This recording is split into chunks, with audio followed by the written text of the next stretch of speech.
Well, hey everybody. It is Tuesday, November 5th, election day. Today we're talking about trucking business models and independence. Right after this. Paying too much for trucking insurance? What if you could save more by making one simple phone call and keep more profit? You could very well do just that with one simple call to Seabright Agency, 800-366-6466. Call now. Now here's a question that all owner-operators and small fleet owners should consider. What happens when you access the unrivaled advantages that are available through the ES Advantage program? We asked Jeff and Charley from Contractor's Corner to share their thoughts on how they've been able to utilize the discounts and services that are a part of the ES Advantage. Your business will make you money if you do well at that business. And ES Advantage in trucking, they do really well at providing those services. So the effect that ES has had on our personal trucking operations, not even talking about what we do on the consulting arena, I've been able to save thousands of dollars a year in fuel because of the relationship with them. I have a new accountant that I work with, trucker CFO, that I learned about from ES Advantage. They're giving you that 10,000 yard kind of support from behind that creates a way for you to succeed, which is one of the things that we love, because anything you can do to help someone succeed is going to help them succeed. They make money by making sure you make money. Now, if you're an owner-operator or small fleet owner and you would like to learn more about how you can drive savings to the bottom line of your business, the ES Advantage program has the discounts and services that deliver the kind of unrivaled advantages that are designed to help you improve your overall operation. Get connected with the ES Advantage today.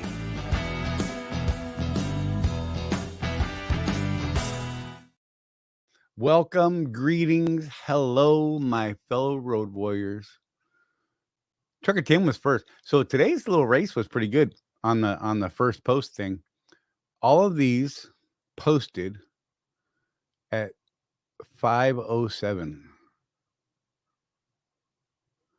In that order.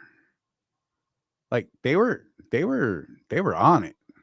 Craig's bot was broken. It's covering election results right now. Just saying, whatever. Good to see you guys. Tim, Craig, Matt. Let's see who else we got here. Chris Hamilton. Good to see you, buddy. Scrolling. Bunch of chat. Lots of chat. More chat. Oh, this is good times right here. Donna's here. Donna, I don't know where your husband is. Just saying. I don't know. I have no idea. James Vaughn, good to see you. Jim Wall, yes, sir. Dennis Lewis. Lisa, I was not late.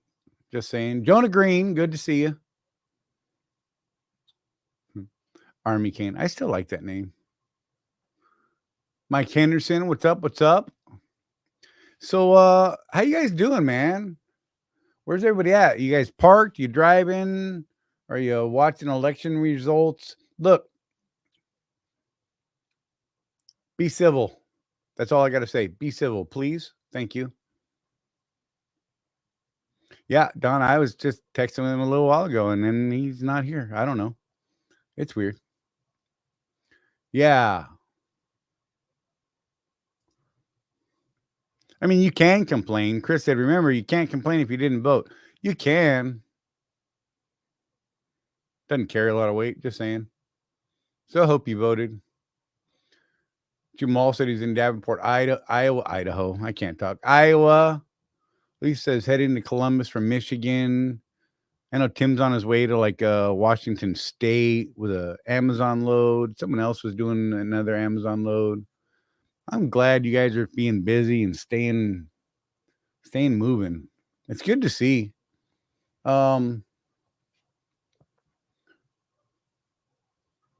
Katie, Texas at the Academy. Oh, at Academy, excuse me. Gotcha. Yeah, I've got results up on another screen right now. Look, I'm not gonna lie. I've been going kind of crazy today, like really way too deep in this, and it's just dumb for me right now. Whatever. Knowing that there's nothing coming of anything till later tonight, but whatever. I can't help it. I think there's a lot out there floating around, and it's gonna be really hard. Jeff needs to get in here and keep me on track because I could start talking about some crazy stuff, and man, what would happen then? No matter what side I pick, we're gonna lose half the people watching. Just saying. It's pretty much how it goes. Dennis driving on 70, left Eaton, Colorado this morning, shutting down shortly. Nice. I know, Mike. I'm trying to, but I can't. It's like I'm obsessed. I am absolutely like, stop it, Jim. Stop it, sir. You're gonna get me in trouble. We can talk cigars. Pew pews, or I'm not supposed to really talk a whole lot about that, but whatever. See, Jim's just trying to get me into trouble. Just saying. I wish I could talk more about that. Thank you, Donna. Maybe he'll respond to you. He's probably pooping. Did I just say that out loud? I did. Just saying. Oh my gosh. So I hope you guys are doing well. I am tired. Didn't sleep well last night. It's that weird worried about what's going on. But here's the thing.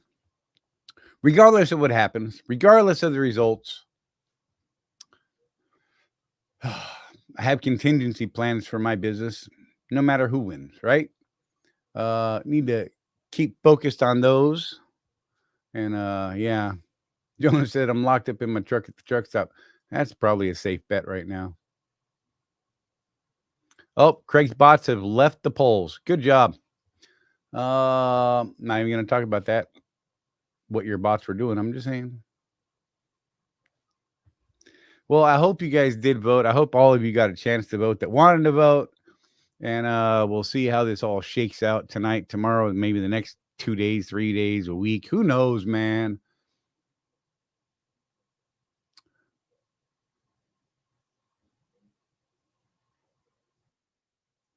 Yeah, Chris, there's some decent info there. Hey, Jeff showed up. Good for him. He's not late. He's a truck driver. He's on time. You know what? He got there exactly when he was supposed to because he got there. That's what I'm saying. Jeff, you just do you, brother. You just do you. It's okay. We don't mind. Yeah, Sean, like legit, man. It's weird because I don't usually have stress around elections. But I am time, dude. Like, not like, but like, We're doing that. We're doing this, huh? Bro, you left me alone. What the heck do you think was going to happen? Yeah, bandwidth issues. Oh, I'm sorry. I had to reset everything. That sucks. So what's interesting when you're working off of the mobile stuff, sometimes literally all you got to do is turn it off and turn it back on. But have you used your big hotspot thing yet? Yeah. It could take a couple of minutes for it to actually like connect to stuff. It can. That's why. So get this. So when we go to work, I turn the inverter on, it powers up, and it doesn't get turned off till we come home. Oh, yeah. Because I'm running my like Audible account through one of the phones that's using that network for the you rich trucker guys with more than one phone. Whatever, man. That thing's nothing more than a little audio device at this point. Mm. You know. So since you're talking about this, I disconnected that phone number. I should talk about my friend, the lunch I had with my friend then, since we're talking about anxiety, right? Don't do it, bro. I mean, go ahead, but well, it speaks to this. So he is normally like a cherub, this guy. Charlie's like met him. Crazy. He knows him. Yeah. Just the nicest, most I'm gonna say Christ-like person that I know. Okay. For real. And I do not bring up politics with him because we do disagree on not everything, but on certain things. I just don't want to lose a friend over frickin' politics. Right. But the election came up during our lunch the other day, and man, he got red in the face, this, that, and the other thing. And I'm like, dude. So the one thing I'm seeing here is that you're actually like angry. And I told him, this is like, I've known this guy for 30 years. And I said, Jay, dude, this is like the fourth time maybe that I've actually seen you angry, Right. like spitting and shaking angry. And I said, dude, I think that's what you need to think about is how angry this is making you. You know, vote the way you want to vote. We all have a vote. Um, if you have friends that are on the opposite side of the aisle or whatever, you're going to cancel each other out. That's just the way it works. You know, but you know, um, in my faith, we have this thing. We're really big on agency and freedom of choice. Um, yeah, Chris. Okay, I did not bring up the Western Star. I'm just going to put that out there. So we and Donna and I have kind of agonized over a couple of political things in our lives where the country was going to decide something that we were like, no, this is against our very values. But here's the thing, folks. When you vote, you're preserving that freedom of choice, that agency in the vote. The country at large is going to do whatever the country at large does. That's kind of the point of we don't have a democracy in this country. We have a republic, so it's a little different. But if you vote your conscience and the country goes the other way, guess what? You can sleep well at night. Right. You made your choice. You're in the records, you know, whether it's St. Peter up there, whatever it is, your beliefs or whatever are, you're on record as I decided this. And I think, honestly, Charlie, you can sleep well if you do that. Where anxiety comes for me is when I miss an election because I'm out on the road and I didn't Right. cast my vote. That's where the anxiety comes in for me. So that's as soapboxy as I'm going to get on election day. Right. I shouldn't tell you that I have like a result page up on my other monitor right now, and it's already driving me nuts. Yeah, we're not going over that. I know. I haven't even looked. It don't. It'll just drive you crazy. Nothing real is even available till late tonight at best. You know what I mean? But I'm Well, watching these. okay, so let's Very talk about distracting. that just for a second. I'm willing to go there. There's been several elections in my lifetime where you could tell who was going to win based on what the pundits were saying, and it's Right. the opposite of what they're saying. It's weird. Right.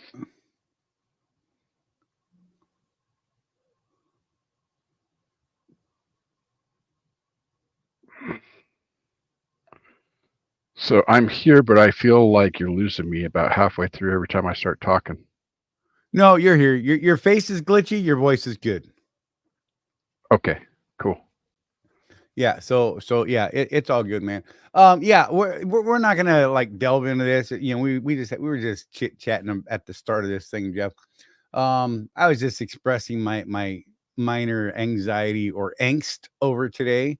I don't even know that it's anxiety. It's more of a not enough people vote, and that bothers me. I Yeah. hate this, Did you like how I called you stump knocker in one of my texts to you today? Right, I did. I dug that. Those who know. Exactly. Yeah. Oh, I could only live up to that, man. God, if.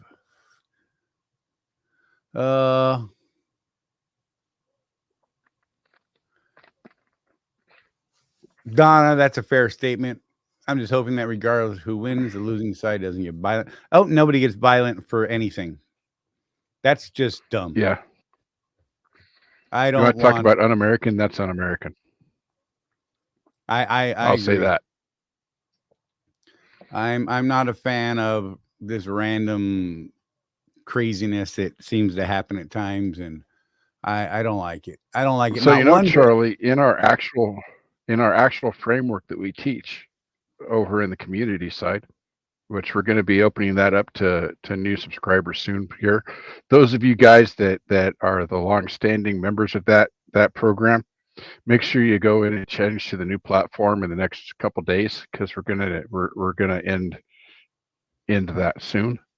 But that's one of the things we talk about a lot. That's one of our core principles is you should have a business plan that insulates you from all this political BS. Right. It really shouldn't matter who's in office. It really shouldn't matter, even what laws get passed. Insulate yourself, plan ahead. And there's ways to do it. We've got the secret. Go check it out. Yeah, there's no secrets, man. That's one of the thing that kind of bothers me about the we were just talking to our personal coach Josh today about people in the industry. They call it the expert industry, and everybody wants to sell you a secret. We will never tell you that anything that we do is secret. You could absolutely go out and search it and learn it on your own. All we've done is put it together in a framework, so it's step by step, right? We did all that work for you, and if you wanna get to that next level, whatever that means for you, a little faster, what we're really selling here. I'll go ahead and say it. Selling. We are selling this framework. Yep. There's a new Brett KW commercial. Anyway, God, squirrels. Jeff, Squirrels. Let me finish. Yes, go. Let me finish this real quick. Is turning years into months and months into weeks. That's what we're really all about. Getting people the results that we've seen in our own businesses without all the potholes that we didn't just fall into potholes, Charlie. Sometimes we drove into them out of ignorance. And Doug, just hit in. And then what I can tell you, one thing I've never done, I've never blamed my carrier. That's for sure. So Brett's new KW commercial, huh? Bro, I'm going to find it and play it on here and just watch your reaction, because I think it's worth your reaction all by itself. You know my opinion on Kenworths. Oh, wait, bro, you just don't even know. I got into it on Swift Drivers today about the possibility of Swift getting Peterbilts. And I just couldn't just pass that post up. I couldn't, you know me. I'm waiting for this thing to cycle so I can pause it and play this from the beginning for you. Okay. And I want to get your reaction. Be careful. Okay. It's going to be tough. Everybody knows that we're Freightliner guys, right? You and I are really into the Freightliners. We believe, and we've seen through results, that they are less expensive to maintain, sticker price is less, and they're super efficient. I think Volvo's giving them a run for their money right now, but we're not quite there yet on the we're not quite there yet to say go buy a Volvo. I know Craig's a big Volvo fan. He's involved in all those groups that do that we're testing this, we're testing that on the Volvo. And I'm glad you're doing that, Craig. I'm glad that you are doing that. I used to do a thing with one of my former students. I would put a bug in his ear. This is Jarrett. I don't think you've met him. I'd like you to meet him though, Charlie. He's a good guy. But he was an owner operator for 9 years or so. And then finally went back company because he's just getting old and doesn't want to do the owner operator thing anymore, which I understand, but I still make fun of him. I would put a bug in his ear. Hey, what do you think of that new thing? And you'd be like, yeah. Right. I think you should go test it. And then I would see what happened. I love, that's one of the big things about the community, one of the powers of community. Oh no. You just let me know when you're ready. One of the great things about community, Craig's testing the Volvo, right? Charlie and I can give you all sorts of data on the Freightliner.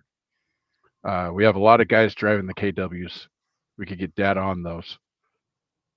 You don't have to go out and roll the dice as much as you used to before social media, man. You could talk to people that have had these trucks for, a million miles or so and find out how they went with them, how well they did, right? So take advantage of that. All right, Gen Z, it's already starting out. I feel okay? like dad bod veteran right now. Oh, it's about you're gonna be like, what just happened? Let me know if the sound is okay. No sound at all. Oh crap! Really? You're a failure, Charlie. What? Hang on, I gotta figure this out. Oh, I've got jokes right now. What's with the cowboy leaning up against the truck? Bro, Man, next time I see him, I'm gonna have to give him the business on this. why can't And I I not I get haven't the even sound to go through? I haven't even heard sound yet. Dang it! Well, read, just read it. Oh my god, I don't even know how to make this work. I need this to work.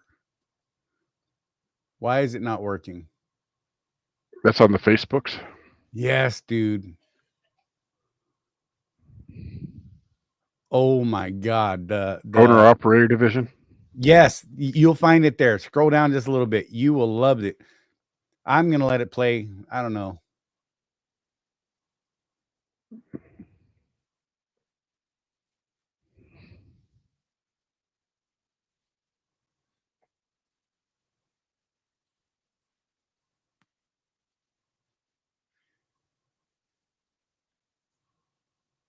Okay, I'm gonna play it, and you can watch my reaction. Okay.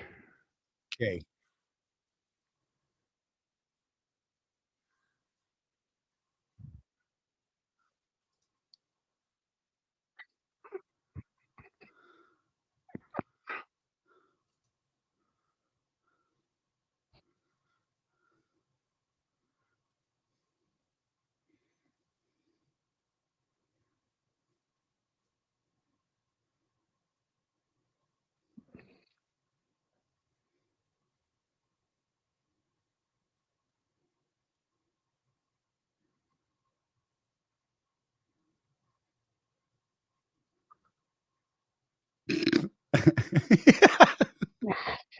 Oh,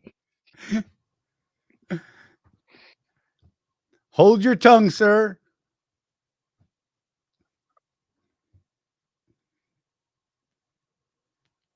oh my! When he Yeah, lays buddy. down in front of the truck, holy Right? smokies! Oh I wish he'd my. stop calling. Yeah, call us contractors, man. You'll You gotta get never them to. unsee this. Wow, I'm having nightmares now. You are absolutely well. I'm really bummed the sound didn't play for anyone who didn't see. You know, I'm gonna find the link to this and Yeah, put it in the chat. put the link up, man. Oh my goodness. This is fire right here. So Yes. Charlie and I are actually studying marketing for the other stuff that we're doing, and I absolutely understand what he's doing. But boy, is that cringy. If you haven't seen that video, click that link right there in the chat and feel free to go check. In fact, go check it out right now and come back. Let me know what you think. I think it's hilarious. I'm interested to see what their analytics are on that one. Right? I like for real. I mean, it might. We're old could be men, gold. Charlie. You gotta remember, we're old men at this point. I know. So I know. we're the feral generation, Generation X. It absolutely. Although, one of the people that I follow fairly closely is Dad Bod Veteran. Right? Oh, that was interesting. Hopper just drove right in front of my truck, and I lost everything. We heard you. It was fine. Dad Bod Veteran is awesome, and he's been doing these videos lately of Gen Z kids, the guys that are just coming into the industry now, and their kids are acting a lot like we did when we were kids. Could anyone Kind else of interesting. sound that I had playing, or was it just Jeff that couldn't hear it? I'm just curious.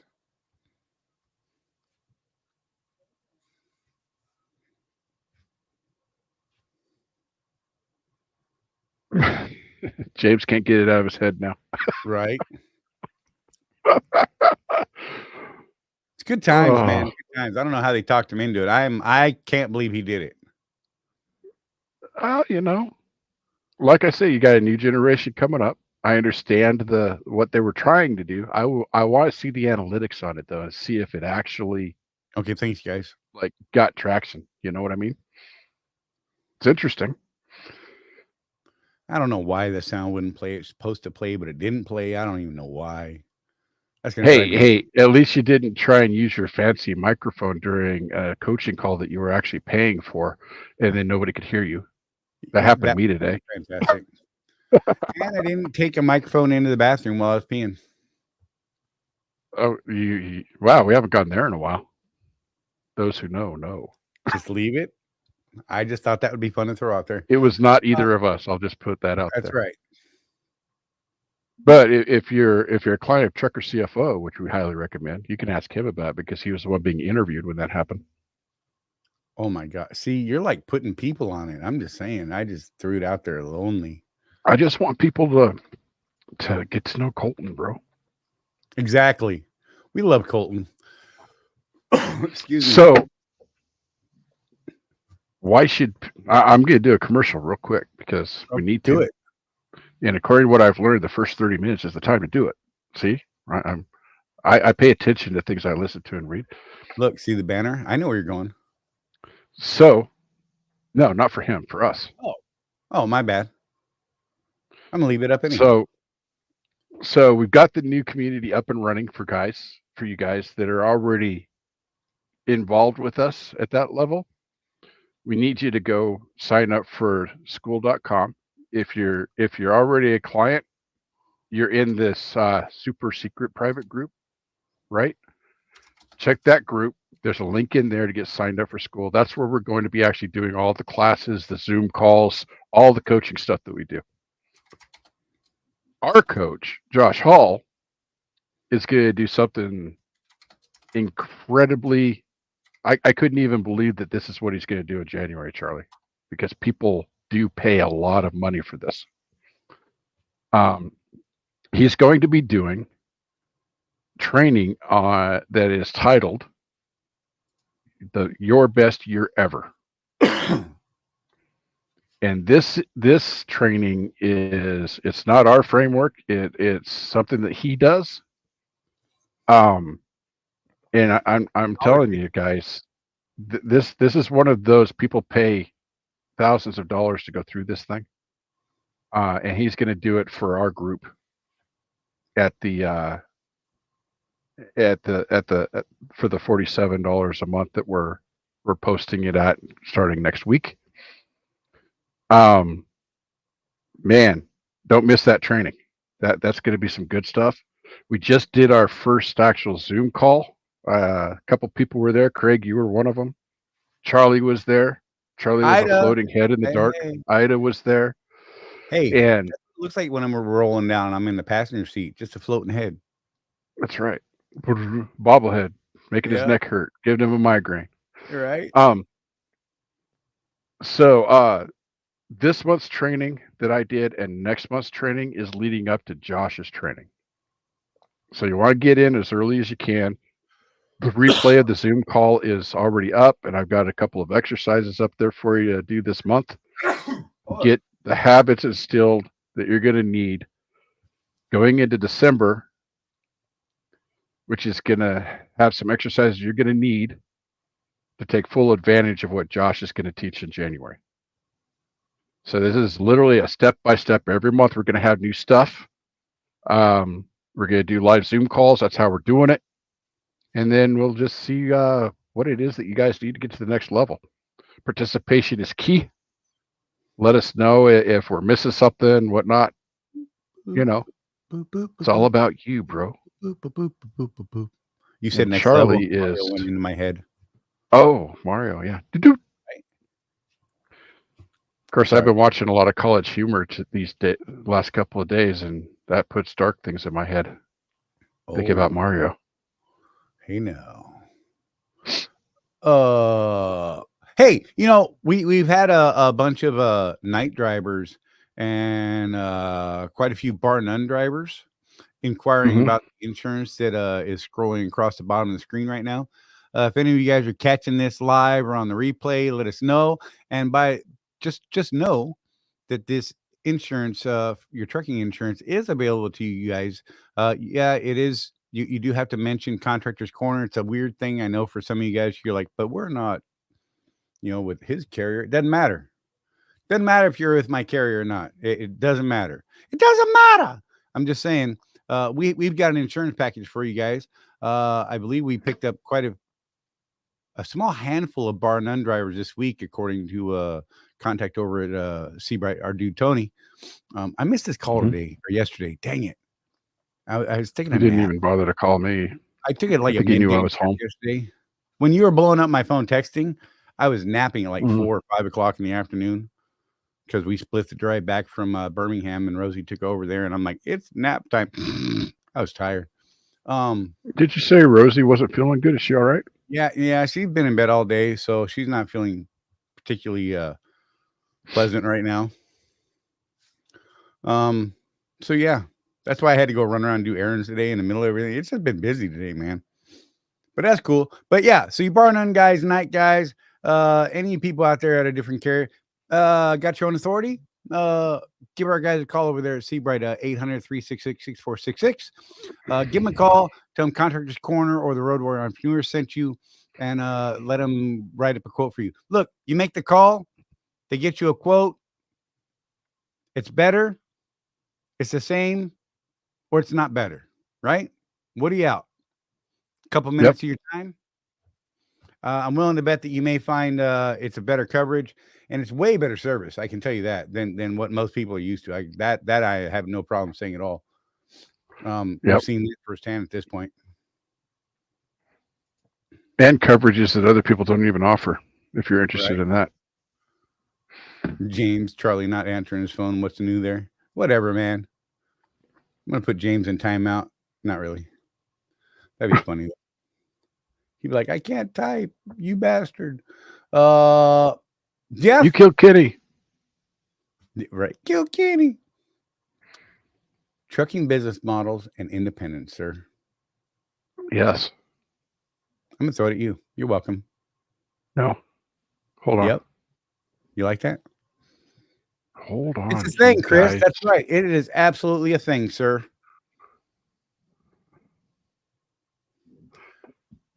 Ida. This is where I need 2 screens. I hope you got an answer to your stuff today. That's like inside baseball. And if not, I'm still waiting for that answer I was telling you about. I'm not even in that loop, man. You like that? That's awesome. I like throwing out those weird things. People are like, what the hell are they even talking about? It's like cryptic. I'm just saying it was fun.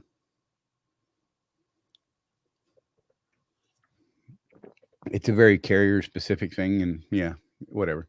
All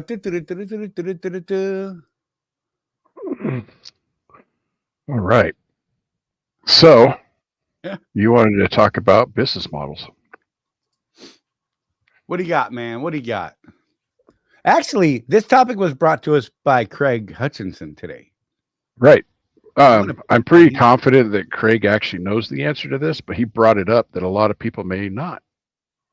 And so we're going to discuss what is a business model, first of all. A lot of you guys, we see people get into the business and they literally just decide one day, I'm going to lease a truck from my carrier. Seems like a good deal. I don't know. Understand, though, that when you do that, you are creating a business for yourself. So one of the things that you have to do to be successful in business is have a plan, right? And one of the first things you have to decide for that plan is what model is your business going to follow. Now, for Charlie and I both, we are contractors. Years ago, there was all sorts of debate. Oh, you're not a real owner operator. You're just a this, or the definitions. Right. People got upset about the definition of the business. Potato, So potato. that's where Contractors Potato, Corner avocado. Consulting got its name from. Was we decided, well, everybody's a contractor, whether you have your own numbers, you're leased to a carrier, regardless of where you got your truck, we're all contractors. So Contractor. Charlie, why did we choose to go that route instead of participating in the argument? What exactly is a contractor? Hey, look, you have a contract between you and someone else or multiple someone else's, right? And you are operating your own business at your own expense. Different carriers, different models carry different expenses, of course. But overall, the big picture is you are an independent contractor. One way or another. Okay, let's say you have your own numbers. You are a carrier, but you still got contracts with people. So independent contractor, not really that hard to stretch out there. You can argue if you want. I don't care. Knock yourself out. Call me stupid. It's fine. I'm done. I keep freezing. Nope, not on our end, dude. You're good, bro.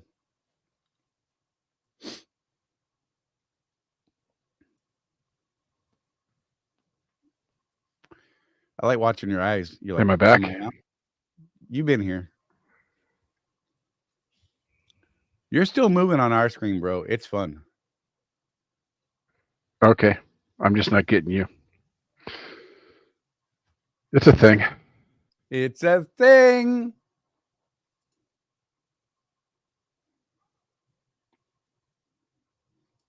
Anyhow, so back to the various models. So you have a couple different models, like let's say you're leased to a big carrier. You could go in as a sole proprietor. You could go in as an LLC, as a partnership. You get in the LLC realm, then you're looking at your what's it called? It's a tax designation. S corp, C corp. None of us are going to do C corp. Let's just be real. It's just too much drama. S corp is where most of us will fall in when we make that leap, and it's just a better taxing system for a smaller trucking company that's in excess of $75,000 of taxable income. So trying to identify which model you're going to fall into, you're going to have to look at how you're being set up, how you have set yourself up, and why you're making those decisions. I'm sure Jeff will have some really profound, deep things to say about each of these models. But for most people, honest to God, just starting out, we get a lot of people say, hey, man, I got to get my LLC set up. And some companies or carriers may require that. A lot don't. And it's just an added expense that most guys starting out don't need. The sole proprietor is the way to go until you at least know what kind of money you're going to be making and that sort of thing. That's my opinion. I'm not a CPA. I've just been doing this a while and talked to a lot of smarter people than I about this very subject. So by all means, reach out to someone like a trucker CFO and ask them their opinion on the subject for your given situation, right? You can get a hold of Trucker CFO, www.truckercfo.com, 1-800-533-4230. Just saying. Yeah, and I would take a step further. So if you decide to scale the business, right? So we don't talk about that a whole lot because most people don't want to go through all of that, even though there's absolutely money to be made. And,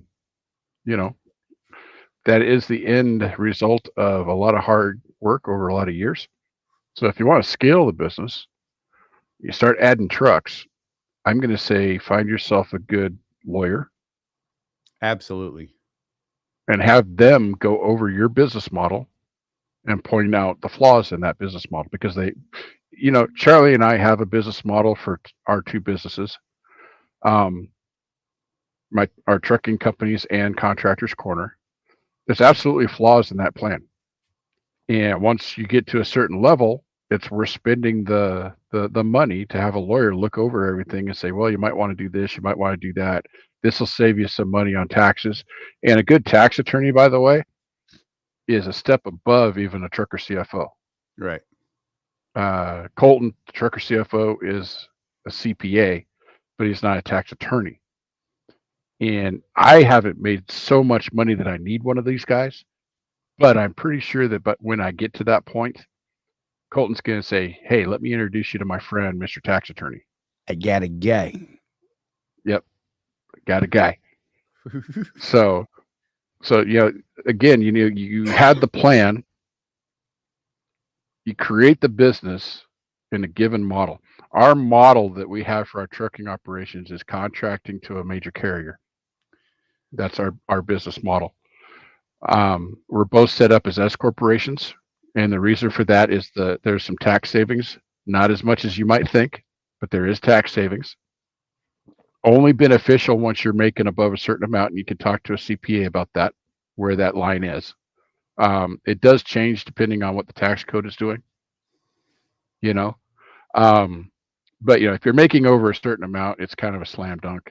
You're going to want an S corp and save on some of those taxes. Listen to your professionals, listen to your team members. We're always talking about build yourself a team. We would love to be part of your team. Your CPA is part of your team. Your carrier is part of your team. Treat them as such. You are the CEO of this company. That's crucial, is that you get that mindset straight. You're the CEO, and you hire people to do things that you don't have the skills or the time to do. Build that team. I mean, until I got into trucking, Charlie, I just did my own taxes. Right. Trucking, though, has so many little weird deductions in it that I don't have the time. That are so specific to the industry. Right. And even so, Donna does our tax packet for Trucker CFO. Formerly, we had the 800-pound gorilla, but that's in the past. And even just that little bit, it drives her nuts in January, February, trying to get stuff put together for them to do their jobs. And I just don't have time to do it, Charlie. I'm out driving. Right. So had those partners, have those team members in place. Everybody should have, hey, this is something we could talk about in your business model, because Charlie and I have been wrestling about this. What is your role in your business? Right. Are you the CEO? Chief everything officer? You probably should be the chief everything officer. Is not a great idea, by the way. It sucks. You need to define what it is that your role is. You need to define what other people's role is, and then let them do what they do. You do what you do. Now, you may have multiple roles. Mm-hmm. That's reality. That's what we got to do. But especially when you first start out, you really are the chief everything officer. Yeah. Yeah. But as more money comes in on the bottom line, right, and you start getting in the groove, what you're going to find is you either don't have the time or the passion to do this, that, or the other thing. It's not that you're not capable, but let's talk about, what is it worth to have a trucker CFO? I'm paying him $32 a week, I think it is. Right. I'd have to check my account. That's how much I don't know, because I don't have a passion for this part of the business. But I could call my account rep at Trucker CFO and say, hey, so let's go over what we're doling out in different categories, and she'll do that with me. And so then I'll know. It kind of reminds me of the story of Henry Ford. I don't know if you've heard this one. He was called in front of Congress because Ford was having some problems or whatever, and it was suggested that old Henry, in his old age, was unable to run the company anymore. Could you imagine telling Henry Ford get out right of his own company? I'm Right. thinking that's taking your life in your own hands.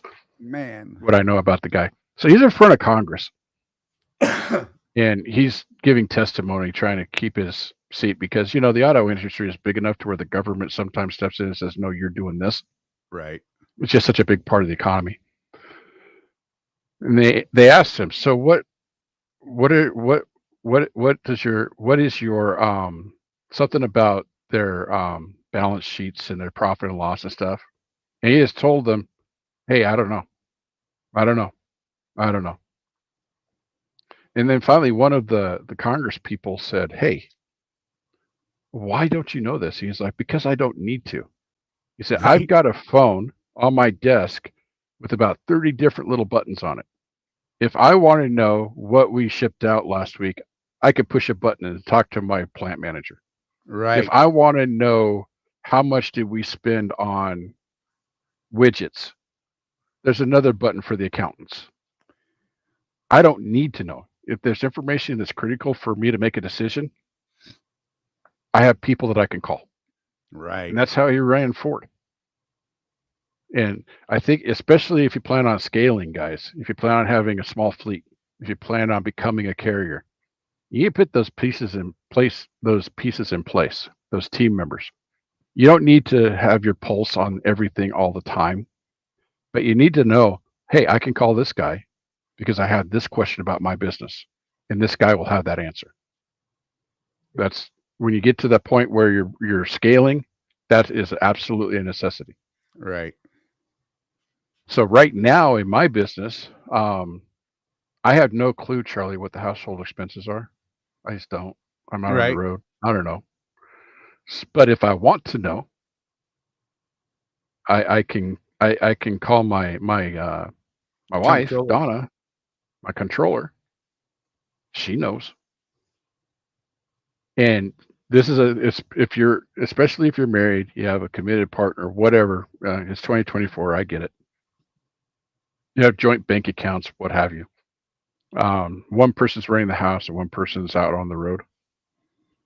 I will make the decision on whether or not I go home based on what she tells me. Right.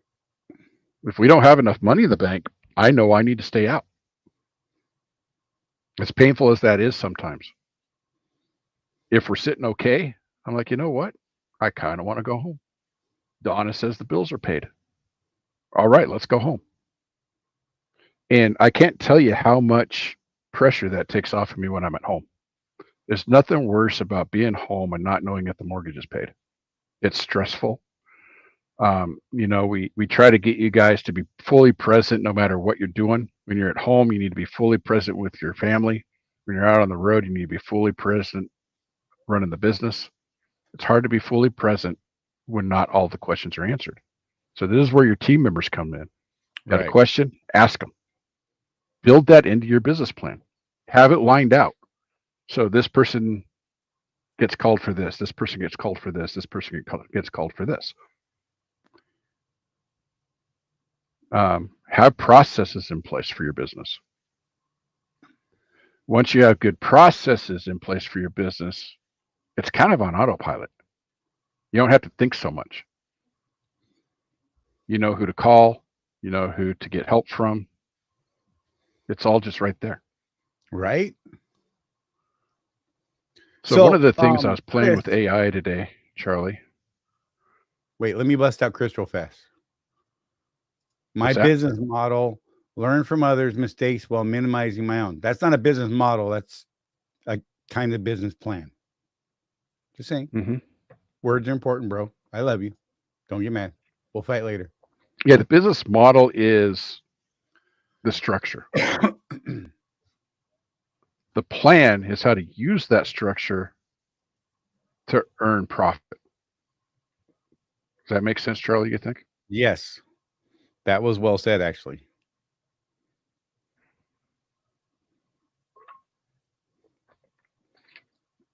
So here at Contractors Corner, our business model is it's an online business.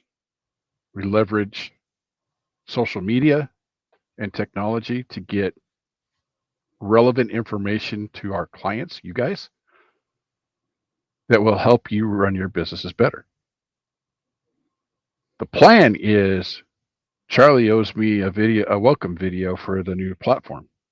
Yes, he does. Jeff needs to plan the next Zoom call next month ahead of time so that he's not scrambling the day before the Zoom call to figure out what he's going to say.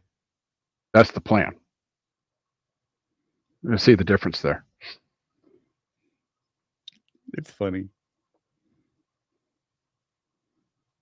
Sorry, I'm sending a link to somebody. I apologize for that. Yeah, Mike brings up a good point. His uncle was a tax attorney. His law firm wouldn't even take an appointment unless you're making over $1 million a year. There are firms out there, though, that will take smaller clients. And the good ones that I've talked to in the past, if your business grows beyond their ability to handle your business, Oh my God. they've got that. We're going all the way back to that. You're like an old girlfriend, bro. The best ones will let you know, hey, you're growing. Things are going really good for you. I'd like to refer you to such and such. Little bigger firm. You're growing beyond our capacity to help you. Those are the best attorneys. Right. I can't believe I just said best attorneys. It feels a little dirty, doesn't it?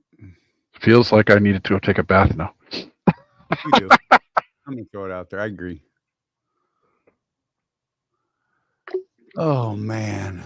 By the way, while we're talking about this stuff, you guys have anything you want us to focus on later on, please feel free to put it in the chat, and we will try and get to those questions or topics as we progress through our lovely little live show here. Thank you guys for tuning in. And once again, I love you. Mm-hmm. He said, mm-hmm. Mm-hmm. Mm-hmm. So we're both a little off our game tonight. Taters. Yeah. Don't reckon you got, can't say that K word. Mm-hmm. Just saying. What? I don't even know where we're going right now. Still haven't seen that movie. Oh man, we are just. What are we even doing right now? I'm just saying. We're having a good time on YouTube's. Exactly, on the YouTubes, yo. Yeah, it's weird. I just looked over at another screen and it's the live. Well, it's the YouTube channel playing on a different screen, and it's like a 5 or 7 second delay, and it throws me off because I'm like, I'm not moving that way yet. Oh wait, I did already. And then I look at it, and then I can't stop looking at it, and it's now I see myself looking at it, and it's throwing me off. I gotta stop that. I gotta get out of that window, man. Let's go to the Facebooks. Good Lord. Oh, bro. It's like Reels, man. You watch something interesting, and then you end up watching Cats an hour later.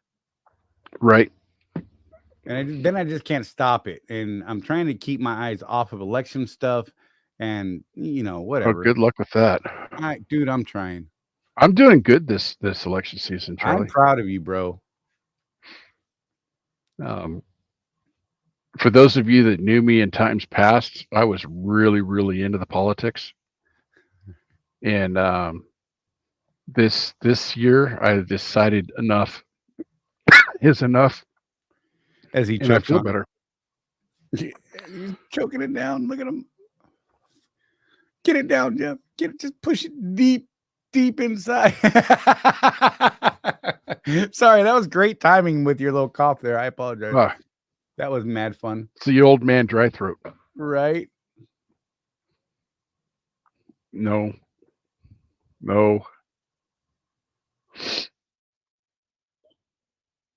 Charlie put himself in timeout because he's got a dirty mind. So yeah, what do you guys think? Business plans are different than the business model. The model will be part of your plan, but once you've established the model, you got to go through and build that plan. We feel that the model is not the first thing, but it's towards the top. Once you decide you want to be in business, you select and why you want to be in business. That's the very first thing you'll hear us say it time and time again. Why do you want to be in business in the first place? Once you've established that, then you need to pick a business model. Excuse me. So one of the other things, so that I said I was working with AI, and it gave us some suggestions, Charlie. Of course it did.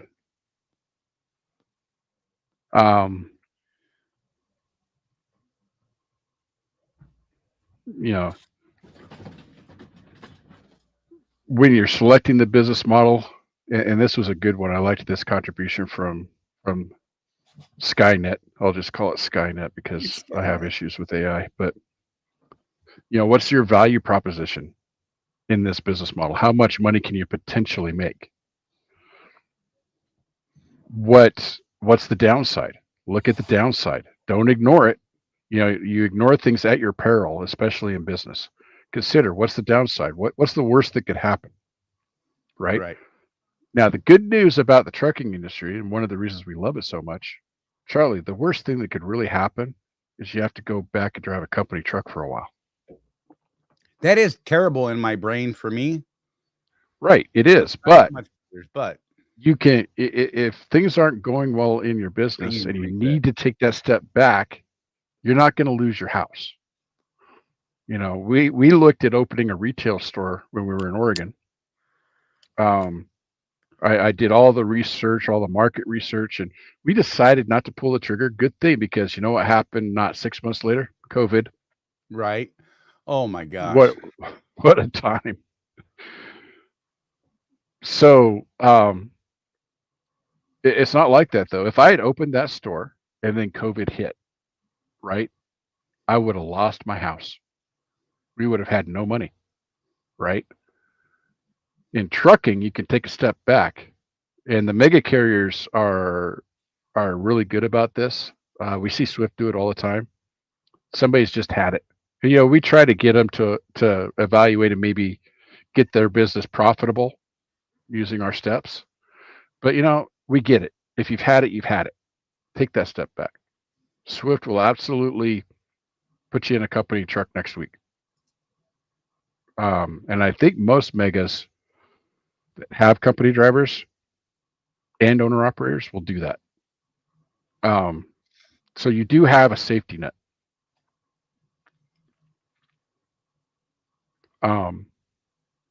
That's one of the things we love about the trucking industry. The other great thing about the trucking industry, as a contractor especially, is that you go down to the terminal, wherever your carrier is, wherever they have the trucks, you pick up your truck and you're profitable the next week. Bam, here you go. Now, it might not be a lot of profit, but you're profitable the first week. That is very unique to the trucking business. Yeah. So those are things that you got to consider. Consider the upside, consider the downside. Also, and this is something Charlie and I have been working on, because we read this book, I guess, Rich Dad, Poor Dad, whatever, right? And Kiyosaki, he's really good at teaching about the whole multiple streams of income thing. Little harder in the trucking business. Right. But what else could you do to bring money in?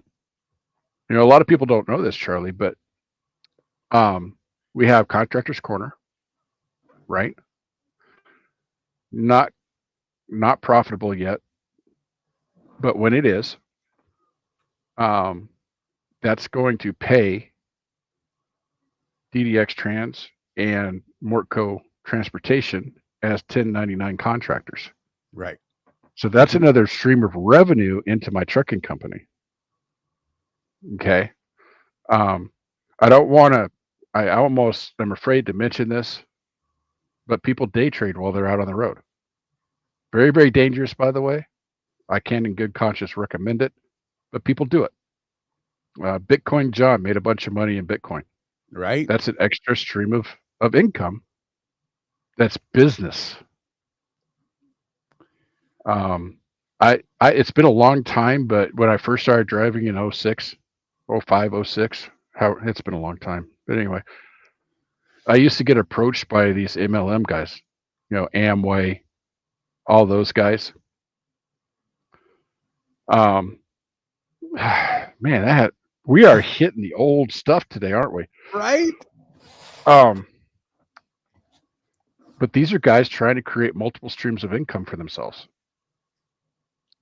And one of the things I'm working on is that concept of multiple streams of income. I actually have the belief that in the economy the way it is, it's going to be increasingly more difficult to hold on to your lifestyle unless you have multiple streams of income. Right. So, those of you that have your trucking businesses, you can either scale it or you can go outside and try and find some other source of income, try and make it passive. I know that there's a few guys that went out and bought rental properties with their disposable cash. I hate that term, but you know what I mean. Right. I don't think any cash is disposable, but I understand the term. Wow, that's a big load right there. Whoa. Anyway, okay,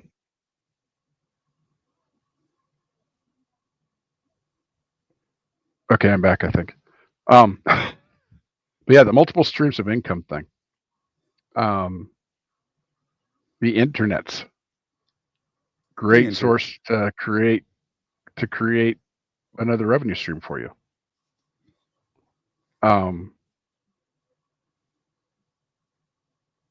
Yeah, Ida's absolutely right about this. Trucking is 100% an industry that can support you no matter where you are starting from.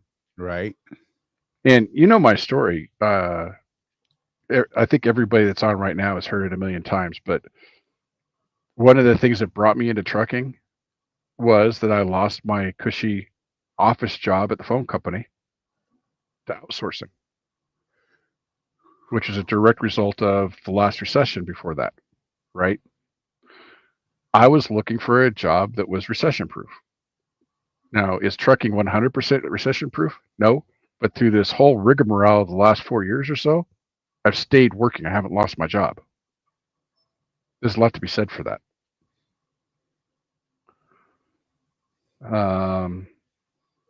Trucker Tim, I'm kind of there with you on that. Right. I know Charlie is too. I'm constantly daydreaming due to my ADD. Can't help it. Yeah. I mean, to the point of I was working on the material for the Zoom call last on Saturday, just doing my final prep for it. Donna comes home and she catches me doom scrolling reels. She gives me the look, but it's a thing. If I get on there, I get stuck, bro.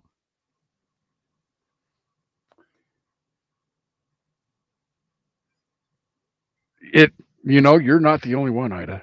I've heard this story many times. Needed to rebuild my whole life and run from a crazy ex-husband. Trucking will absolutely allow you to do that. I had to run from my ex-husband too. I get it. Wait, what? My pronouns are helicopter. Okay. I apologize. You better start blessing the pygmies.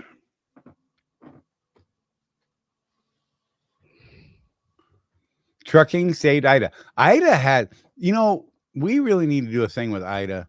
Ida really I think Rosie should do that interview. I still agree with that. We really need to make that happen because I think those are some fabulous interviews that we could do with several people that we know in our team of people. I think there's some fabulous stories that are absolutely inspiring. And Ida actually has one of those stories. So I really need to make some things happen with her. I need to take a couple of days off and go up to her neck of the woods here and not be working at Target and just sit down with her. Maybe we'll put a bottle on the table and and let her and Rosie have a conversation, and I will direct, produce. I'll do the back behind everything. Yep.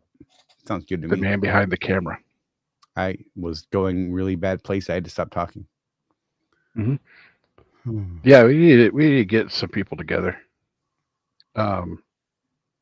Here, the last couple of years, the only time we've been in the same place has been at Driver Appreciation Week in Phoenix. Right. It's really hard though to get these times, like, you know, with the industry that we're in, our main industry here on the trucking side. It's really hard, like, because we're all of us are going everywhere all the time in every direction. Yeah. Trying to get us all to cross paths is, you might as well be herding cats. Let's be real. Well, I was talking to Sue earlier today. She was like, "Yeah, we need to get you in our neck of the woods and go catch up and have dinner since, you know, Right. I'm not at Swift anymore." And I said, "Yeah, you know, I was down there a few weeks ago, but I had to get out before the hurricane hit." Right.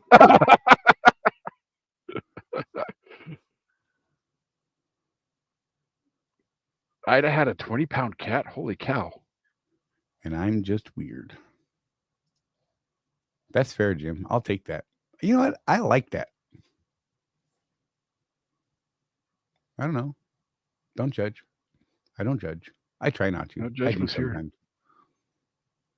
Sometimes. We all judge. Human nature.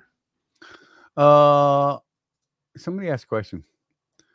Chris Hamilton said, coming up on 150K, when should I be looking to change my shocks? I'm of the in that camp, when you change tires, change shocks. That's what I'm trying to do in my operation. I did fail to do that last time and this time yet Yes, you again. did.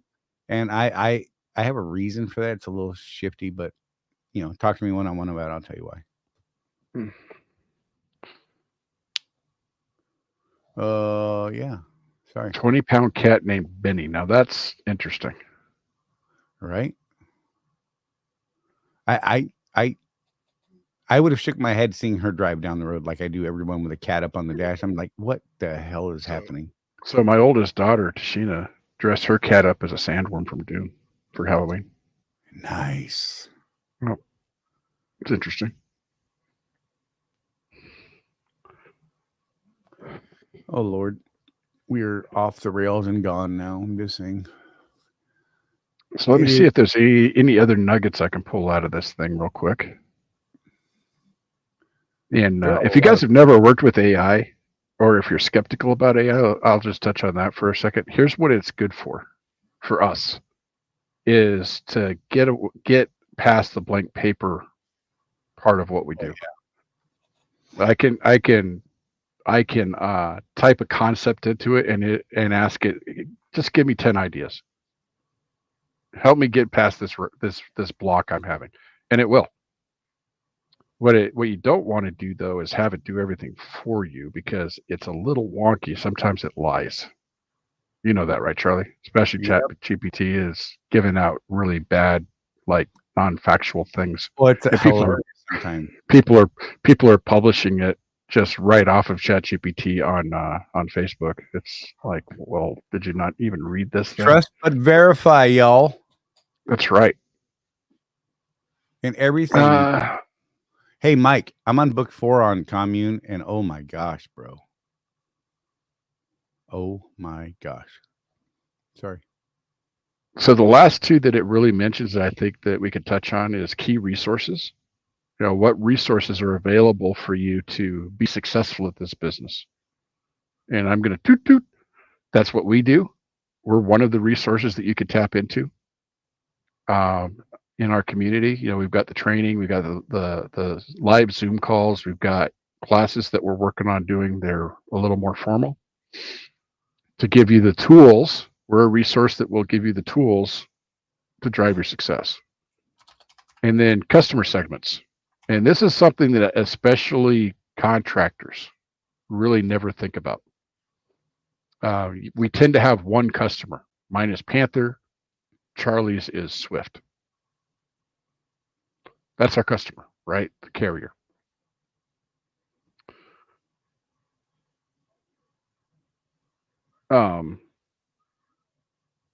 But you know, if you want, especially if you're thinking about becoming a carrier, you're really going to want to do some market research in there and find where the customers are.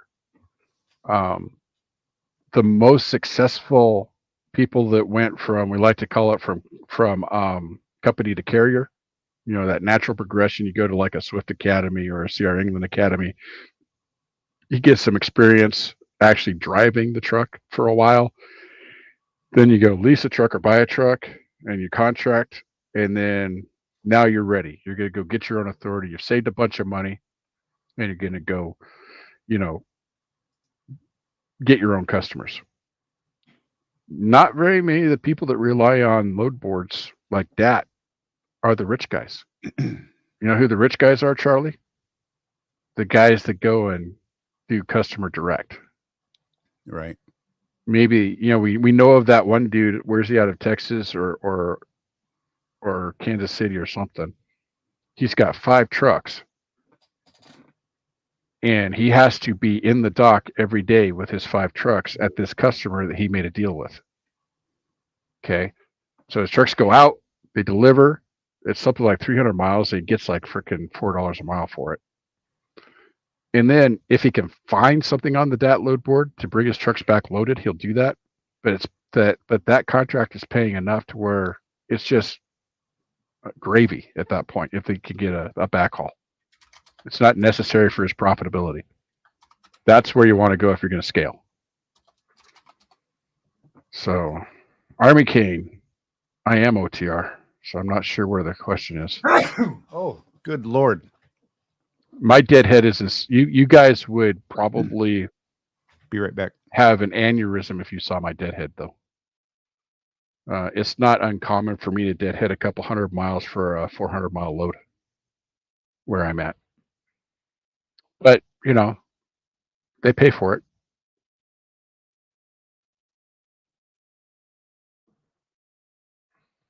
I think Charlie is coughing up a lung like I did earlier.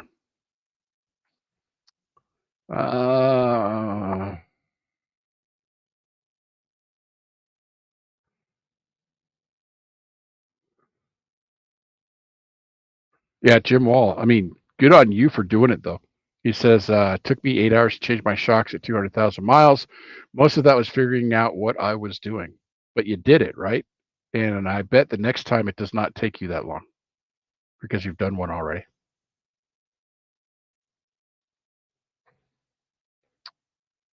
Ida says, had a family member that did local ag all through cotton, did through peanut season. He made all his money for the year in 6 months. Yeah. Right. Should we talk about his other revenue? Never mind. Just kidding. Stop it. It's hilarious. Family stories. Yep. Well, James, my operation is different than what you guys are doing. 200 for a 200 deadhead for a 400-mile load. They got to be good. I absolutely negotiate my rate on that.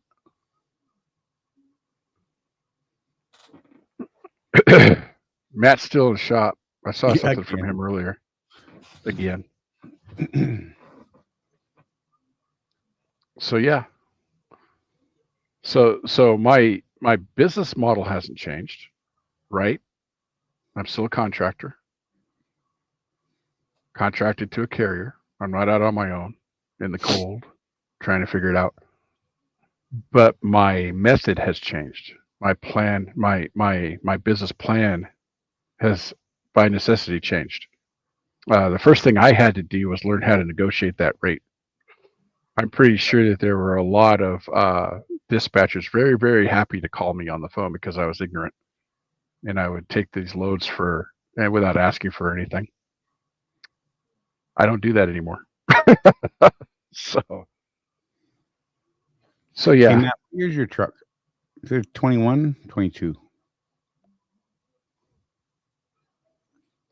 I need to find out if I got that rocker arm recall as well. I understand if you actually have to go to a Freightliner dealer for it, it won't pop up on that dumb thing on the website. He's in a 22. Charlie, what's a delivery box? Oh, he's talking about the emission system.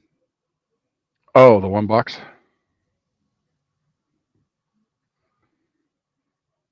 Oh my God. You think I know that? Come on, Charlie. Oh, do you know your business or not? Wait, I do. Wait, I actually have it. Wait. I'm going to make some things happen. Uh-oh. Am I still there? I think I'm there. You're there. I Okay. see you. I hear you. Okay. I see your gums flapping. I had to get you're right. I had to switch to a completely different place. I got to pull up a contract. I forgot I had that right here. I actually had it open just a little while ago, too. I just closed right for the show. Dang it. But you know where it's at. Absolutely. Oh, man. The one I popped up it's blacked out, the whole VIN number. Oh, God. Redacted. It was. Let's do this instead. Def delivery nozzle. Okay. Is that what they call the dozer? The doser? Yes. Everybody calls it dozer. It's doser, D-O-S-E-R. But words.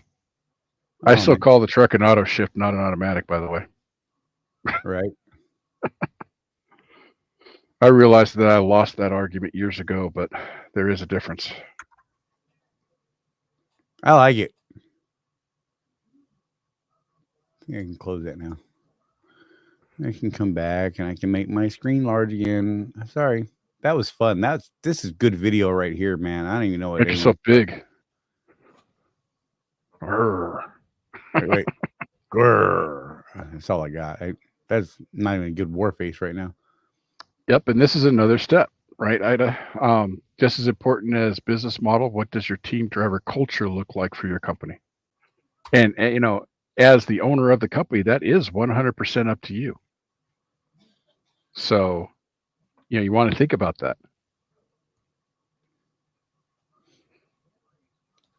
What was that? You just sent a thing. Oh, that was the group chat thing?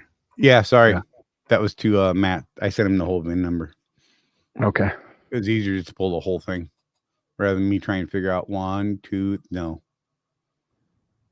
Because he's not a dealer. I'm just saying. Right. Answer. So yeah, I don't know where I was gonna go. Something said I'm going somewhere, and then a squirrel. Squirrel. Oh my gosh, it's gonna be one of those nights, guys. Already is going on in the world today. Rosie's sick. Ugh, hate it. I can't take it away from her. I wish I could fix it. Does that mean that you're going to be eating a raw hot dog for dinner because you don't know how to cook? No, I can cook. You stop it. I can cook. But Richie and Carrie cooked tonight. That's my son and his woman. So I'm just saying. Crazy world, James. Exactly.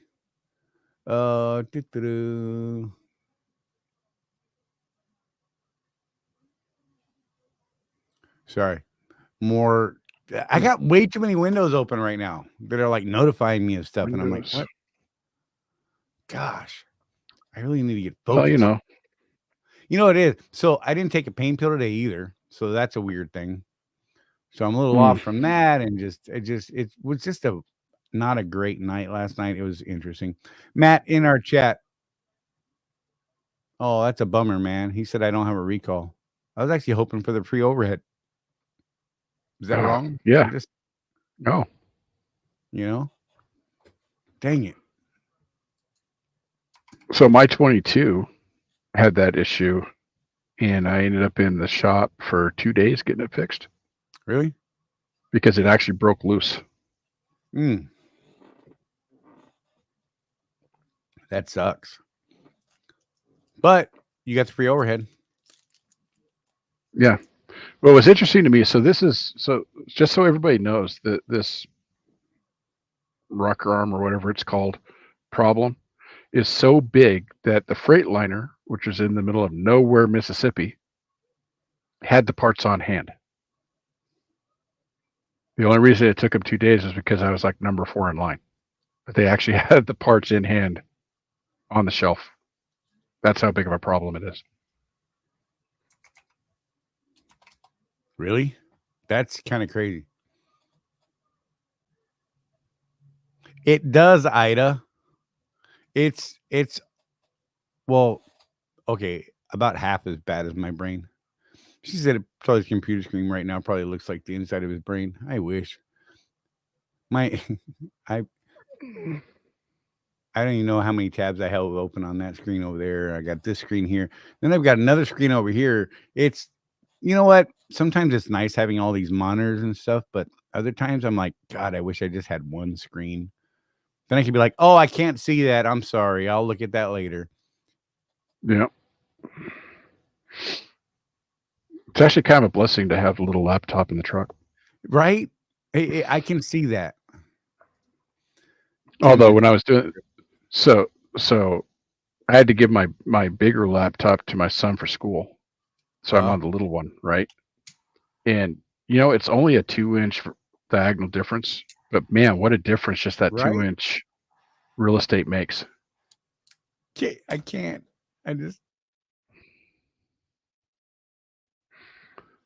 You're a bad man, Charlie. You're a bad man. Come on, man. Come back up. Oh my God. How do you set me up this way? And then, gosh. Whew. Left and rear blinker on the trailer aren't working. Oh, that's wonderful. That sucks. Well, you know what? At least you caught it in your post trip. And now there's time to get it fixed before you have to leave out, 10, 12 hours from now. You know what I mean?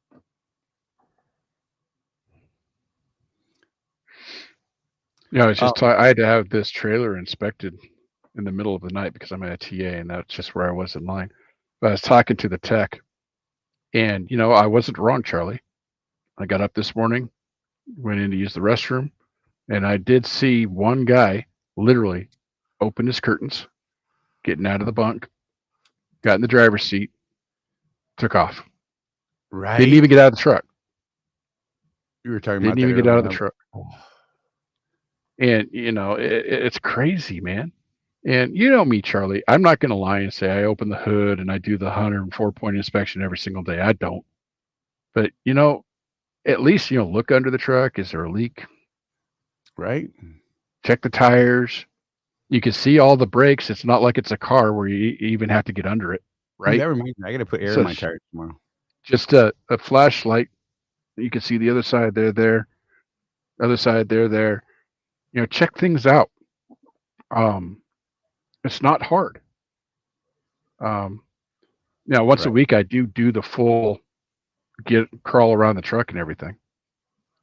But that's something I'll bring up too, is that as an owner operator, you're not switching in and out of trucks all the time. You should know your truck pretty well by now. Right. Right. Those little subtle things like, that noise is new. That oil pressure's a little low. Why does it smell like I'm on fire? Right. Chris, I'm in Tooele, but I'm at the truck because I need to be ready for a load if I can get one. For those of us who actually speak English, he's in Thule, Utah. So disrespectful.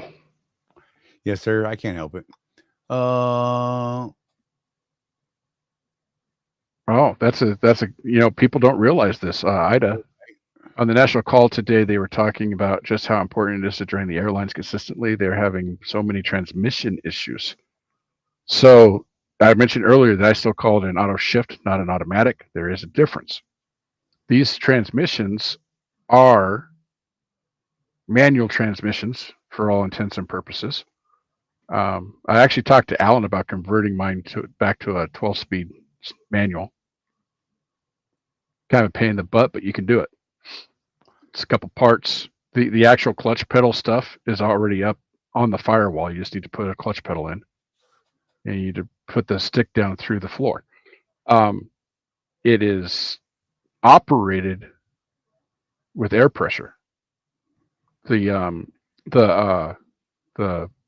computer brain, the ECM, shifts for you, but it is operated, the same way as your standard transmission. Because of that, you're absolutely right, Ida. You need to be draining those tanks. Yeah, especially in old places. Good Lord. And you need to identify which tank is feeding the transmission, because on my 2016, it was a separate tank completely with a different lanyard. A lot of people miss that. Right. So go around your truck and make sure you know where all those little lanyards are. On the 16, I had petcocks at the back. I anticipated that. That was really cool because you could just open those things up and right, and just let them go while you're walking around the rest of the truck, and then close them back up. My the one for my transmission was probably about a third the size of the ones that supply the brakes, and it had a separate lanyard that was in the battery box. So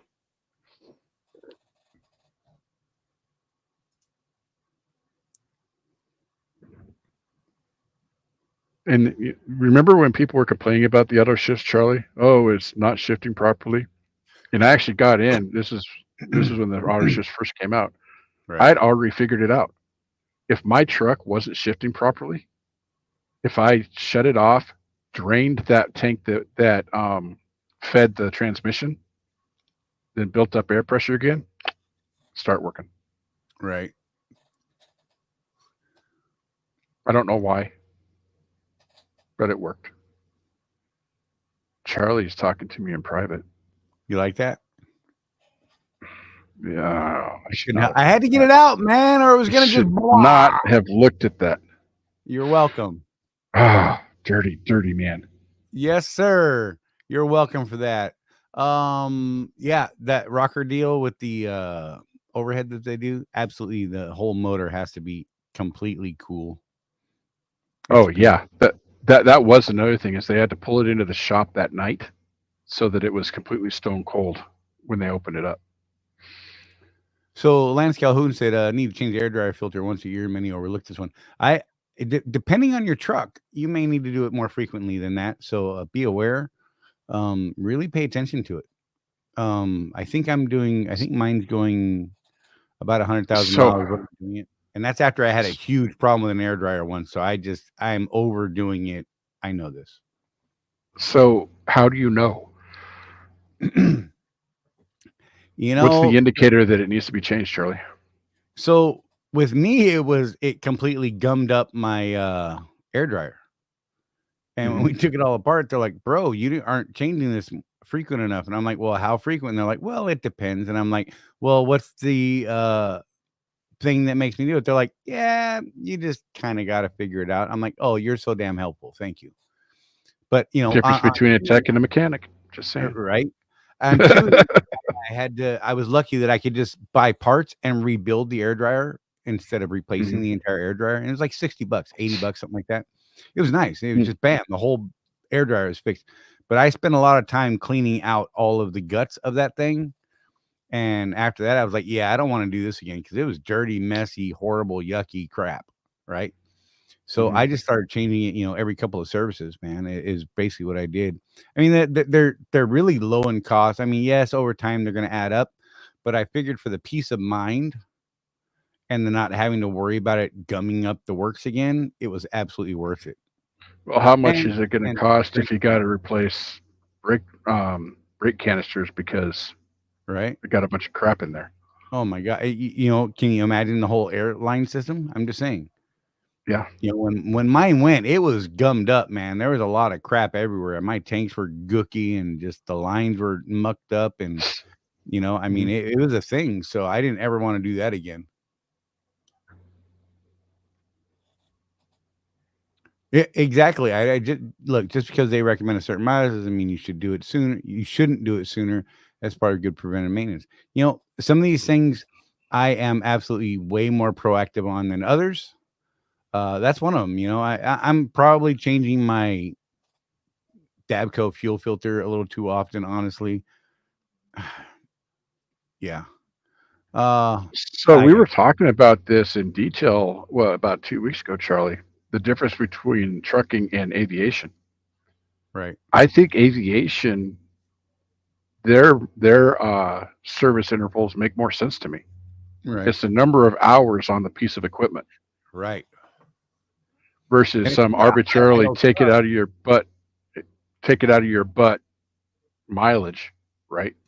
Yeah, if you're idling, you need to do things sooner to keep that engine in peak condition, right? I think that especially at a Swift where you don't have APUs, right? I have said in the past, my 16, I've got the bypass oil filtration. I do the oil analysis. I don't change the oil until they tell me to.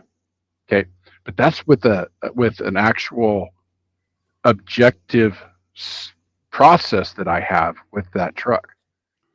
I send the oil to the lab. The lab tells me it's time to change it or it's not, and here's why, and all that, right? If you don't not doing that though, I'm going to say, and people are going to call me out on this. I already know it. So go ahead. You ready, Charlie? I think 50,000 miles might be too long if you're idling your engine all the time. Right. I mean, think if you're idling your engine even a couple hours a day, how much more wear is there on that engine versus Right. driving down the road? And if you have one of those low RPM idling trucks, things aren't burning off that well.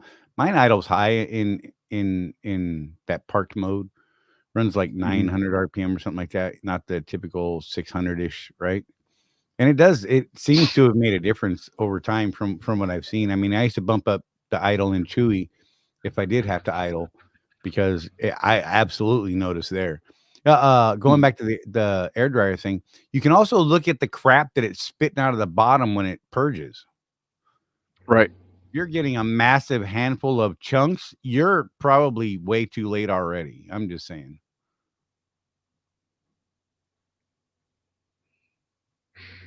And so we actually talked to a Freightliner engineer about this last year sometime, and what their recommendations for service intervals. A lot of people don't know this. There's different intervals for different operations on the Freightliner. right. If you're doing LTL, a lot of city driving, a lot of start and stop, they want you changing that oil every 25,000 miles. Just old school. Our operation, they were recommending, because we run heavy a lot of times, 50,000 miles. But an OTR on flat ground, light loads, the engineer was saying, 75,000 miles. Right. But they've got it down to what your operation is, which is at least something, right?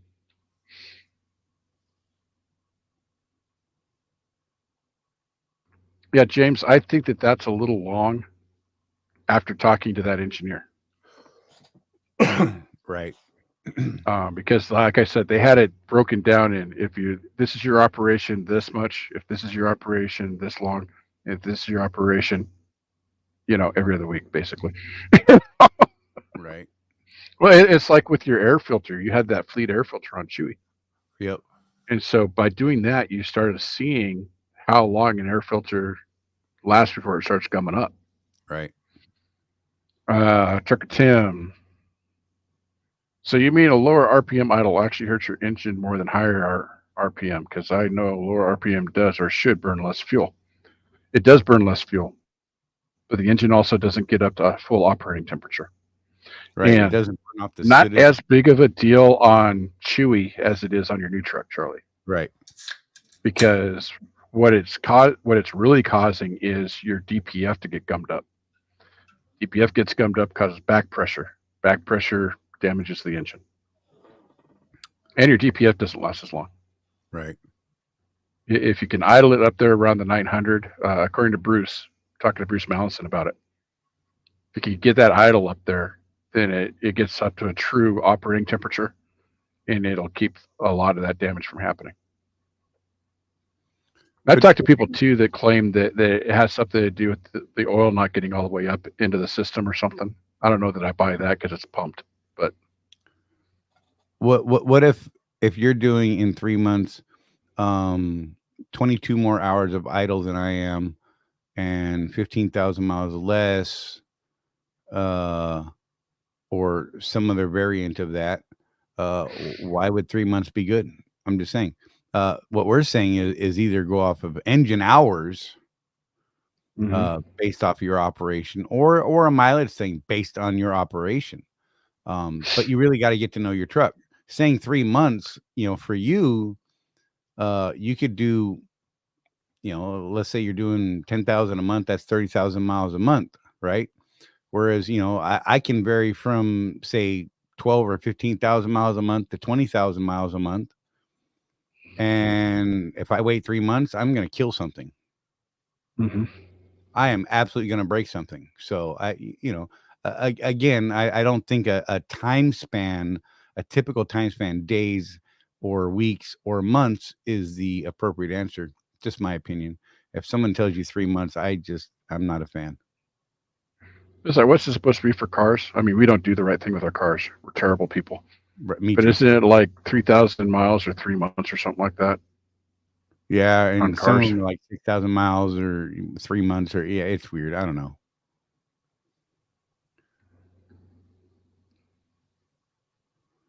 Right, Matt. It burns less, but it doesn't get oil up into the top of the motor. It is. It's a little bit drier running. It's not getting up to temperature. Really? It's not burning off the soot and things. It's running. And a lot of these trucks in that low idle will actually spit out more fuel. It'll feed more fuel than it needs, and it kind of cycles back in. And I don't know. It's a lot of engineering stuff that I am not the guy. But from everything I've read and heard, a higher idle is better for the truck because everything burns off better and keeps pumping better. Like So I, pressure. not being an engineer, Matt, oil is pumped from the oil pan up into the motor, right? So how is it not getting to the top of the motor? If your oil pressure is right, shouldn't it just cycle through? I don't understand how that works.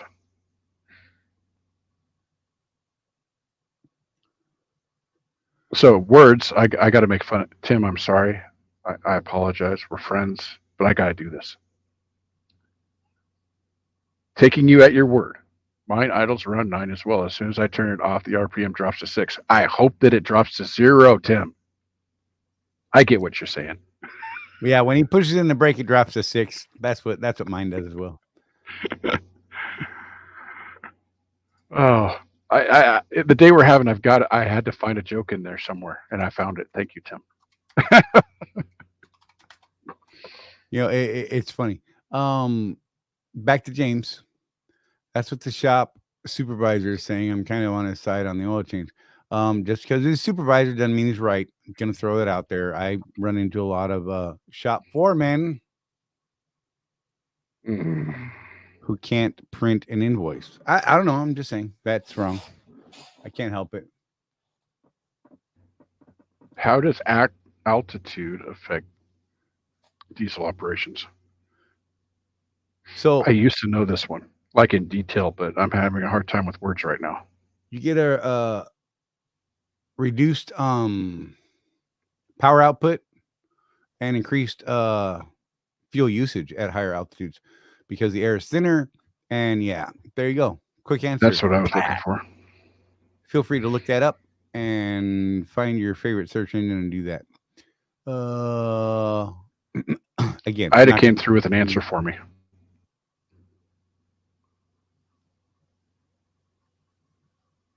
She's a smart lady. That's why I like her.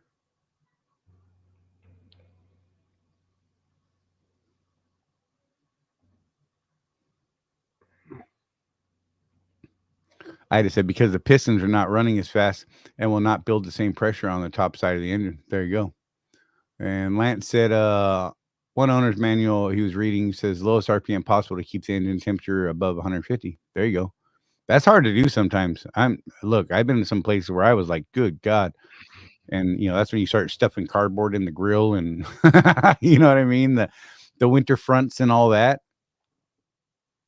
James Vaughn, I do not agree with you on that. Yeah. Again, depends on your operation. And I keep cutting out, so Charlie, explain why. I got you. It depends on the operation.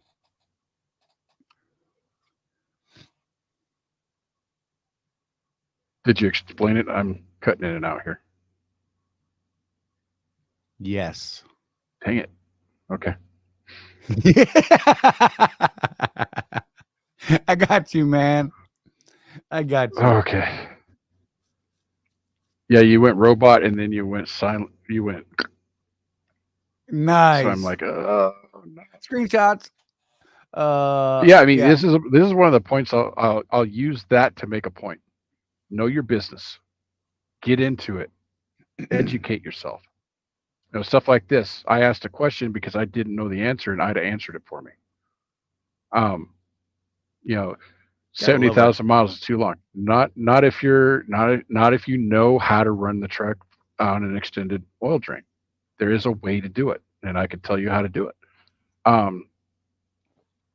We make a lot of assumptions because, the shop manager told me this. Okay.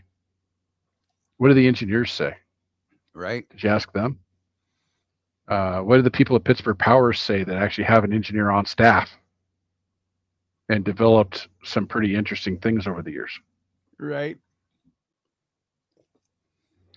Oh, I'm sure people will on the replay, Ida. Just when you love Ida, he kicks you in the ding ding. It's a long running thing on the show to take screenshots of Jeff when he's in a bad signal area. At the very least, follow your contract, because let's be real, that's really what's gonna right. You. Well, and Chris, I did not put the OPS bypass system on my truck until I had the pink slip. Right. Because contract violation, right? And we've been over it and over it and over it with Juice over the years, and they just won't budge on it. So, it's a choice, right, Charlie? Again, absolutely. You choose your business model. If your business model includes leasing a truck, you have an equipment contract with IEL or whoever. You have to follow that contract. And as Charlie has found, now that he's a new truck owner again, you have to hold the shop to that standard as well. They won't just do what's in the contract unless you tell them to. I don't know if the MRP is still going to be around in a couple of years or not.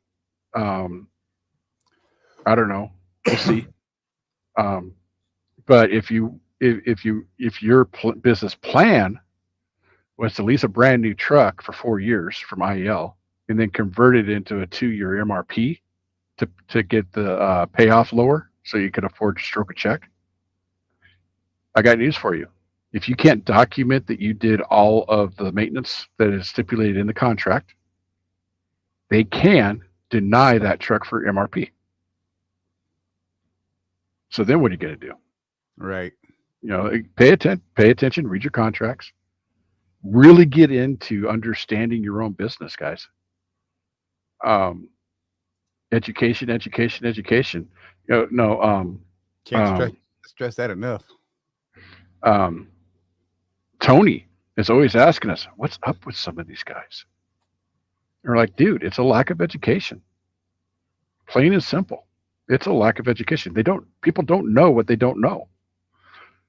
And we feel that that's where we come in.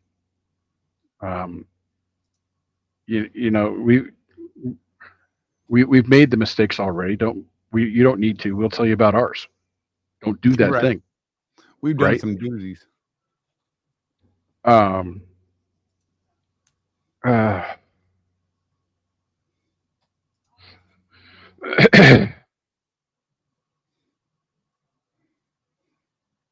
Yep. So one thing I'll say too, Chris, is that if you choose to do a 30,000 mile interval instead of a 70,000 mile interval, which is what I think the new contracts stipulate, that's not going to hurt your contract. That's not going to hurt your truck. Stop it. You guys get the worst pictures of me. They're sending it to me. You got to get my good side. Right. That's not the good side I pick. Oh.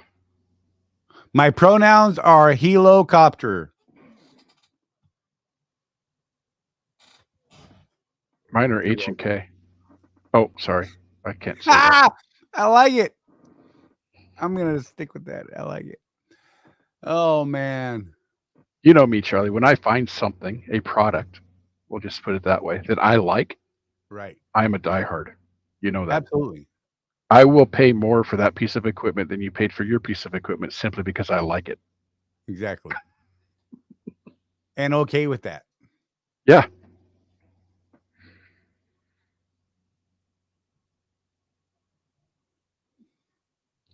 Sorry.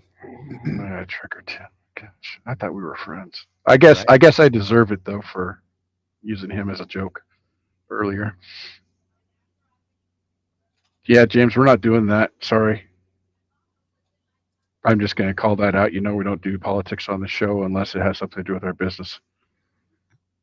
I like Oh, Ida.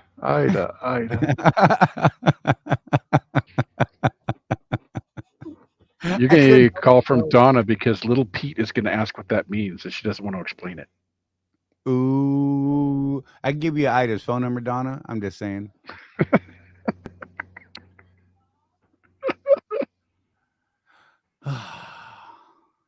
Chris, Yeah, we're all about this, man. We love to, doing what we do, Charlie. Sometimes it gets a little daunting because we feel like we're trying to do a service, and let's be frank, the way YouTube works, we get pooped on a lot. So thanks, Chris, for that. We appreciate it.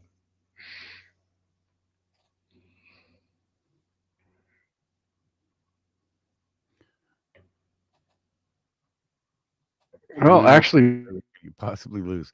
Who steadily moving up in our subscriber list, but okay, whatever. I think he's. We know your game. Something I said earlier about politics and stuff. Then why lose half the group? Whatever. Moving on.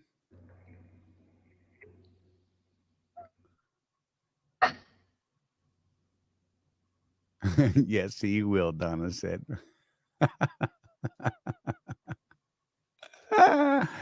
Oh, you're so funny. That truly Ida. Ida, I will direct you directly to her, Donna. Yes. Oh man. Jeff, I think I'm going to save us from ourselves tonight. I am extremely tired and I am hungry. Yeah, so am I. And I am off my game. So you guys, we're gonna wrap this thing just a little bit early tonight. It's only about 12 minutes. So bear with us, and I thank you for tuning in each week like you guys do. We will see you here again next Tuesday. Don't forget to check out the groups and the private memberships and all that kind of wonderful stuff. And the links are in the chat. They've been posted in the show and all that kind of good stuff. Ida and Donna talking on the phone. Careful. Just saying, could be fun. You guys be safe. And we will see you here next week at 6 p.m. Eastern time. Jeff? There you go. Get it. Wait, watch. What? Perfect. I hope somebody got that. If not, they're going to go back and get it. You guys be safe. We're going to see you next week. We're going to have a new president, at least elect by then. We'll see how things shake out, and then we'll start making plans on how we're going to run our businesses for the next couple of years. Until then, thank you guys for tuning in. I do love you all, and I look forward to our conversation. So thank you once again. Take care of each other. No one's out there looking after us but us.